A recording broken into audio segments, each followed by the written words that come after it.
अगर दिनेश जी को आजमगढ़ के लोगों ने गलती से भी छोड़ दिया तो 35 साल के लिए ये लोग अपना विकास भूल गए। हमारे देश में सर जात की राजनीति होती रही, महिलाओं को क्या दुख भोगना पड़ता था। जून के महीने में जो भयंकर गर्मी है, दोपहर है, और उस दोपहर में उन्हें सोच, लेकिन महिलाओं के बारे में किसने सोचा? अगर हिंदू मुस्लिम के फैक्टर पे अगर बात की जाए तो उनसे थोड़ी सी नाराजगी रहती है, तो इसको किस तरीके से? किसी भी धर्म के बारे में नहीं। समाजवादी पार्टी के सिपाही हैं और एक सिपाही होने के नाते अपना धर्म निभा रहे हैं। हम उनके धर्म को सैल्यूट करते हैं। कितनों आवे भैया, कितनों ढिढोरा पीट लें, जनता को पता हो कि हमारे पेट के भर। कभी ये चला कि इंडिया गठबंधन से प्रधानमंत्री कौन हो सकता है? वही तो आज तक मैं राजा वहाँ कहीं दिख रहे हैं। क्या नहीं भैया, उनके यहाँ जूतम पजार हो, लाठी चली आ जाइए तो पहले बंद करके लाठी चली, पटकवल हुई कि जे जीत जाए यमन वह प्रधानमंत्री रहता है। मुझे ऐसा लगता है कि वो आदमी जो होने वाला होता है भांप लेता है, आदमी कुछ तो है उस आदमी को। फिर से जिताया तो मैं आपको बता रहा हूँ कि ऐसी बहार चलेगी ना विकास की कि जिस आजमगढ़ को लोग आतंकगढ़ कहते हैं ना, नेशनल इंटरनेशनल, हम बतासा हैं, वही आजमगढ़ के बतासा है। खाली हसाइल हम गुंडा ना है। कुछ नेताओं ने इस देश को खतरा सर अमेरिका से नहीं है, इस देश को खतरा सर पाकिस्तान से नहीं है, इस देश को खतरा चाइना से नहीं है, यहाँ इस देश को खतरा यहाँ के कुछ चंद कथित नेताओं से। मुसलमान में लड़ाई है, लड़ाई आप पैदा करते हो। नमस्कार दोस्तों, मैं हूं अवनीश उपाध्याय और आप देख रहे हैं न्यूज़ वाला। न्यूज़ वाला आज मौजूद है आजमगढ़ में। चूँकि समाजवादी पार्टी और भारतीय जनता पार्टी चुनाव में बेहद दिलचस्प लड़ाई है। एक तरफ धर्मेंद्र यादव तो दूसरी तरफ दिनेश लाल यादव निरहुआ। एक तरफ जहां पूरा समाजवादी परिवार आजमगढ़ की तरफ रुख कर दिया है, तो वहीं दूसरी तरफ भोजपुरी स्टार मुंबई छोड़कर अब आजमगढ़ की तरफ रुख कर लिए हैं। हमारे साथ इस वक्त मौजूद हैं एक ऐसे कलाकार जिसको देखते ही आप हंस पड़ेंगे। वैसे तो कॉमेडी की दुनिया के बादशाह कहे जाते हैं भोजपुरी इंडस्ट्री के। वैसे तो उनका नाम बताशा है, लेकिन वो रोते हुए लोगों की भी आंखों से जो आंसू गिरते हैं उसमें भी मिठास ला देते हैं। हमारे साथ मौजूद है इसमें बात करने के लिए। बहुत बहुत स्वागत है आपका मेरे न्यूज़ चैनल पे। Thank you sir. एक पहला सवाल मेरा ये है कि अभी मुंबई से आप कब आए हैं? मैं सर 15 को आया। 15 को आया जी। और किस तरीके के चुनाव प्रचार में दिनेश लाल यादव के साथ आप हैं, कैंपिंग कर रहे हैं, कैसा रिएक्शन देखने को मिल रहा है? देखिए सर, मैं जब भी दिनेश जी के साथ प्रचार करता हूँ तो मैं ग्राउंड लेवल पे रहता हूँ। मैं गांव में जाता हूँ। मैं ख़ास तौर पे दलितों से मिलता हूँ और वहाँ पर जाकर मैं जब देखता हूँ तो मुझे इस बार, हर बार, पिछली बार भी, उसके पहले भी, लेकिन इस बार एक अभूतपूर्व परिवर्तन है। लोगों का प्यार, झुकाव, स्नेह दिनेश के प्रति बहुत है। अच्छा, वैसे कहा जाता है कि दलितों का वोट जो होता है वो तो भारतीय जनता पार्टी में सिर्फ नहीं होता है, इसके पीछे बहुत सारी लॉजिक हैं। तो क्या नज़र आता है, क्या वजह हो सकती है मुख्य रूप से? क्या क्या फिर से पूछिए। जैसे कुछ लोग का ये मानना है कि दलितों का वोट जो होता है वो बीजेपी की तरफ शिफ्ट नहीं होता है, तो कैसे आप देखते हैं, चूंकि दलित बस्तियों में भी आप जा रहे हैं? देखिए क्या है ना कि हमारे देश में सर जात की राजनीति होती रही। समय समय पर हमारे नेताओं को भी टिकट जात के आधार पर मिलता गया कि किस इलाके में ज़्यादा दलित हैं, किस इलाके में ज़्यादा कुशवाहा हैं, किस इलाके में ज़्यादा ठाकुर हैं, कहाँ सवर्ण हैं, कहाँ यादव हैं, कहाँ मुस्लिम हैं। तो उस आधार पर टिकट बांटते बांटते करते कराते धीरे धीरे हम लोगों ने, हमारे पूर्व के नेताओं ने, राजनीतिक पार्टियों ने उसको बांटा। फिर धीरे धीरे आरक्षण आया, ये आया, वो आया, तमाम करते करते ना फिर ग्रुप बढ़ गया। हम दलितों के नेता हैं, हम दलितों की पार्टी है, हम सवर्णों की पार्टी है, हम इसकी पार्टी, उसकी पार्टी। तो इसमें कहीं ना कहीं दलित भी प्रभावित हुए थे। उनकी एक मानसिकता थी कि नहीं भाई, हम हमारे एक पार्टी, हम उसको वोट देंगे। लेकिन अब धीरे धीरे वो पढ़ रहे हैं, एजुकेटेड हो रहे हैं, समाज के बारे में उन्हें पता चल रहा है। हमारे जो मोदी जी आए, प्रधानमंत्री बने, तो उन्होंने जो सबसे पहला कार्य शुरू किया, शौचालय ग्रामीण अंचल में दलितों की बस्तियों में एक ऐसा मुद्दा था कि महिलाओं को क्या दुख भोगना पड़ता था। जून के महीने में जो भयंकर गर्मी है, दोपहर है, और उस दोपहर में उन्हें शौच जाना है। मर्द आ रहे हैं, ये आ रहे हैं, वो आ रहे हैं, खेत में बैठना पड़ता था। रात में बिच्छू, सांप वगैरह वगैरह, बारिश में भी यही भयंकर बारिश में औरतों को घर से बाहर जाना पड़ता था, भयंकर ठंडी में भी यही। किसी ने कल्पना किया, कभी किसी ने इस वेदना, इस दर्द के बारे में सोचा कि औरतों को, मर्दों को क्या है, लुंगी उठा के कहीं बैठ लेते थे, क्या फर्क पड़ता है, लेकिन महिलाओं के बारे में किसने सोचा? तो सबसे पहले योगी मोदी जी ने सोचा। तो ये एक फैक्टर गया, फिर आवास के प्रति गया, राशन के प्रति गया। तो धीरे धीरे सबको लगा कि नहीं, जो हमें लॉलीपॉप हमारी पार्टी के नेता देते हैं वो तो बिना लॉलीपॉप दिए एक हमारा नेता कर रहा है। भाई यही लॉलीपॉप तो लोग भी देते थे ना, उनकी पार्टी। आवास मिल जाएगा, ढमकाना मिल जाएगा, मिलता क्या था? अच्छा, बीजेपी पे ये हमेशा से आरोप लगते हैं, चूँकि मैं मुस्लिम आबादियों में भी कल लगातार मैं मुबारकपुर में कैंपिंग कर रहा था, वहाँ पे लोगों से बातचीत कर रहा था, तो वहाँ के लोगों का ये मानना था कि उनके लिए भी भारतीय जनता पार्टी बहुत अच्छी पार्टी है, लेकिन सिर्फ अगर हिंदू मुस्लिम के फैक्टर पे अगर बात की जाए तो उनसे थोड़ी सी नाराज़गी रहती है। तो इसको किस तरीके से देखते हैं आप? देखिए सर ना, मैं तो संघ का कार्यकर्ता हूँ, मैं 1987 से मैं RSS में हूँ। बहुत गलत तरीके से बाहर लोग र्यूमर फैलाते हैं। मुझे याद है कि 1987 में प्रथम वर्ष, 90 में द्वितीय वर्ष, और फिर मैं सारे बौद्धिक बड़े बड़े RSS के नेताओं के साथ बैठा। कभी किसी धर्म के बारे में, ना किसी बौद्धिक में, किसी भी धर्म के बारे में, मुस्लिम के नहीं, किसी भी धर्म के बारे में नहीं बताया गया कि आप इनके बारे में गलत सोचो या आप ऐसे हो। आप मानवता के बारे में ही सिखाया गया। भारतीय जनता पार्टी, आप बताइए, भारतीय जनता पार्टी अपने किस सिद्धांत में या किस स्पीच में या किस जगह पर उन्होंने एक बार भी किसी धर्म के विरोध के बारे में बोला हो? मुसलमानों का कहाँ विरोध करती है? ये सिर्फ एक धारणा बना दी है, धारणा बना दी गई है। जब बीजेपी वाले हैं, सबसे कम दंगे हुए बीजेपी के राज्य में। आपका राज्य पहले था तो सबसे ज़्यादा तो आप ही लोगों के दंगे में, मुस्लिम के दंगे होते थे। मुसलमान तो सबसे ज़्यादा खुश हैं बीजेपी में, बहुत प्रसन्न हैं, उनको मज़ा आ रहा है।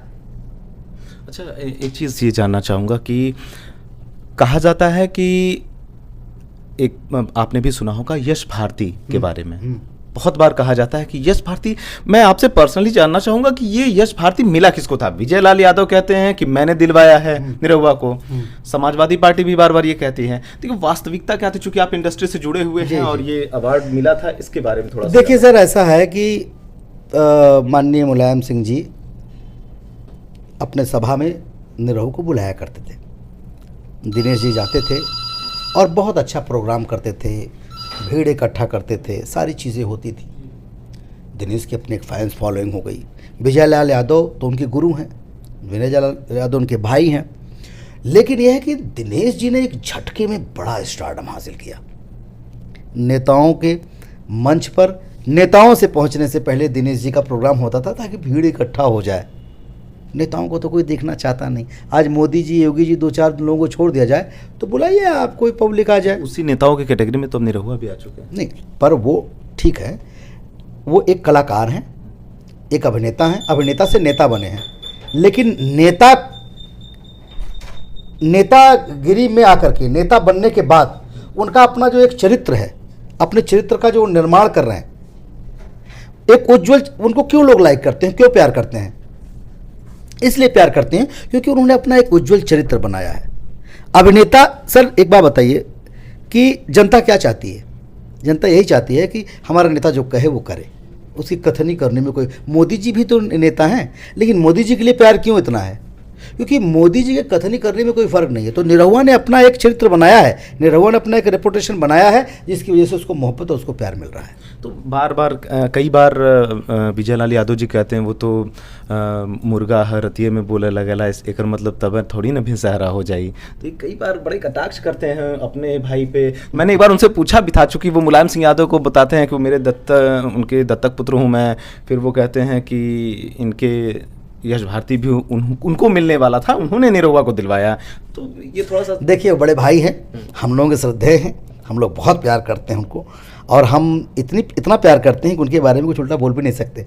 आप समाजवादी पार्टी के सिपाही हैं और एक सिपाही होने के नाते अपना धर्म निभा रहे हैं, हम उनके धर्म को सैल्यूट करते हैं।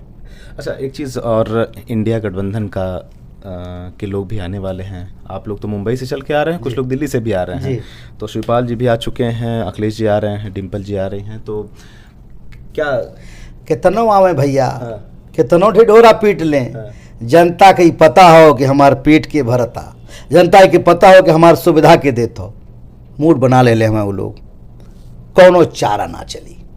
ये मैं आपको लिख कर देता हूँ। लेकिन दावे तो बहुत बड़े बड़े कर रहे हैं ना। दावे तो देंगे ही, दावे नहीं देंगे तो हिम्मत हार जाएंगे ना फिर। अच्छा ये बताइए, आपके मन में कभी ये चला कि इंडिया गठबंधन से प्रधानमंत्री कौन हो सकता है?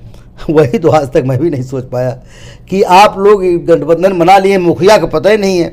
केजरीवाल भी तो प्रधानमंत्री बन सकते हैं, ऐसा बन सकते तो बहुत लोग हैं, लेकिन बनाने के लिए आए तो सही। अब मैं भी राजा, आप भी राजा, राजा वहां कहीं दिख रहे हैं, हाँ। प्रजा दिखी नहीं रही है। हाँ तो भाई साफ है, मोदी जी राजा हैं, फलाने राजा हैं, ढमकाने राजा हैं। नहीं, सबके समर्थक तो सभी कह रहे हैं कि भाई हमारा नेता प्रधानमंत्री बनेगा, हमारा प्रधानमंत्री बनेगा, लेकिन इसमें अभी भूमिका नजर नहीं आ रही किसी की। नहीं तो उनके यहाँ भूमिका नहीं भैया, उनके यहाँ जूतम पजार हो, लाठी चली। उनका अगर मान लो उनका वो लोग आ जाइए हाँ।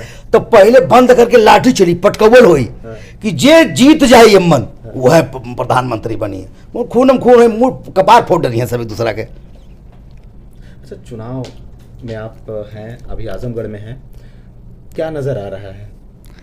हम लोग पांचों विधानसभा में आप जा रहे हैं, हाँ भैया, तो क्या नजर आ रहा है? हम लोग जीत रहे हैं एकदम। पिछली बार भी बोल रहा था, इस बार भी बोल रहा हूँ।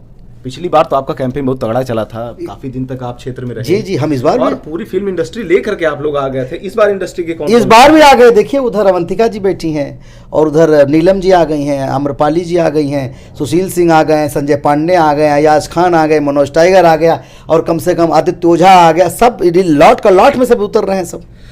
तो क्या ये लॉट पवन सिंह की तरफ भी जाएगा? ऑफ कोर्स जाएगा, और मैं तो जरूर जाऊंगा क्योंकि मेरा भांजा है, मैं मामा हूँ उसका। तो 100% 23 को यहाँ ख़त्म करेंगे, 24 को गाड़ी यहीं से रवाना होगी, सीधे पहुँचेंगे काराकाट। अच्छा, पहले भी चुनाव में पवन सिंह आए, प्रचार किए। ये खेसारी लाल यादव का मुझे नहीं समझ में आता है कि क्या मतलब कभी आए नहीं कहाँ पे चुनाव प्रचार के लिए, या फिर देखिए उनकी हो सकता है उसकी वजह हो, उनकी अपनी एक व्यक्तिगत विचारधारा हो, किसी पार्टी से वो रिलेट करते हों, शायद इसलिए न आए हों। अच्छा, क्योंकि कहीं ना कहीं वो राजद से उनका ताल्लुक है।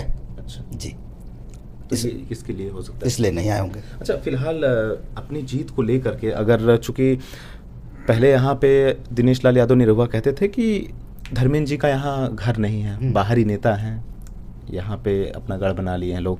अब तो धर्मेंद्र जी यहाँ मकान भी बनवा लिए, गृह प्रवेश भी करवा लिए हैं। कहाँ? यहीं बगल में ही आपके। अच्छा, तो ये इन चीज़ों को आप कैसे देखते हैं?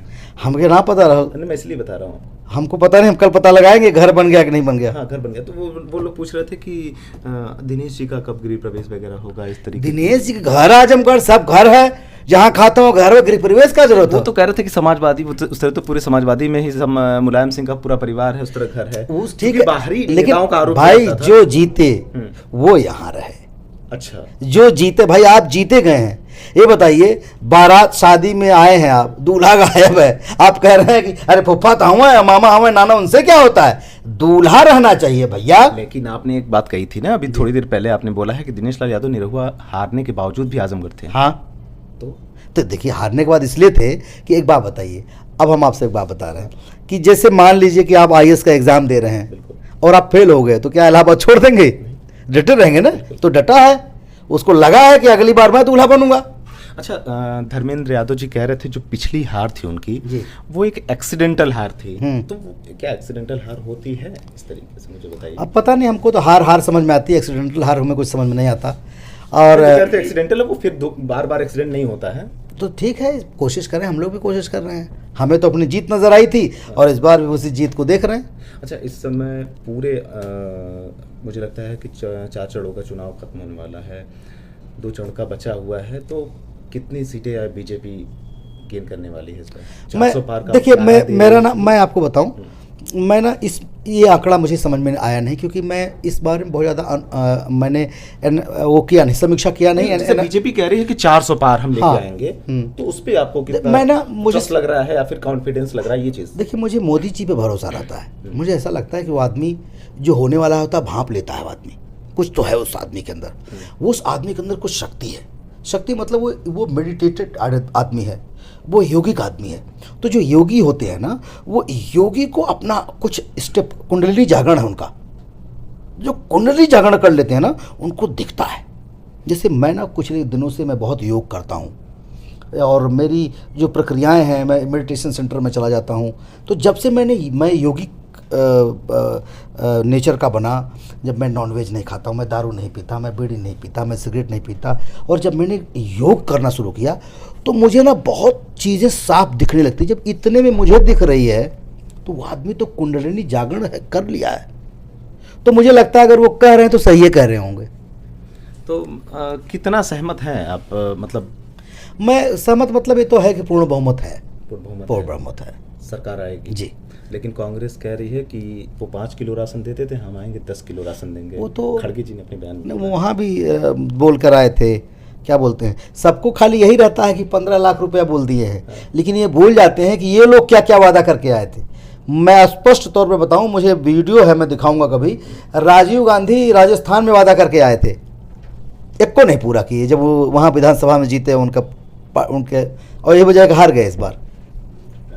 अच्छा। हाँ, तो वो तो हर बार वादा करते हैं, हम ये कर देंगे, हम इतना कर देंगे। वो तो जब एक सीट नहीं मिली थी, तब जब इनको समाजवादी को उत्तर प्रदेश में 2 सीट या 1 सीट मिली थी, तब भी वो 45 सीट का दावा ठोक रहे थे। दावा ठोकने में पैसा थोड़ी लगता है भैया। फोकस करते हैं सर मैं बताऊं, मैं एक चीज़ बता दूं कि ये मैं जनता से आपके चैनल के माध्यम से कहना चाहूँगा कि ये 5 साल अगर दिनेश जी को आजमगढ़ के लोगों ने गलती से भी छोड़ दिया तो 35 साल के लिए ये लोग अपना विकास भूल जाएंगे।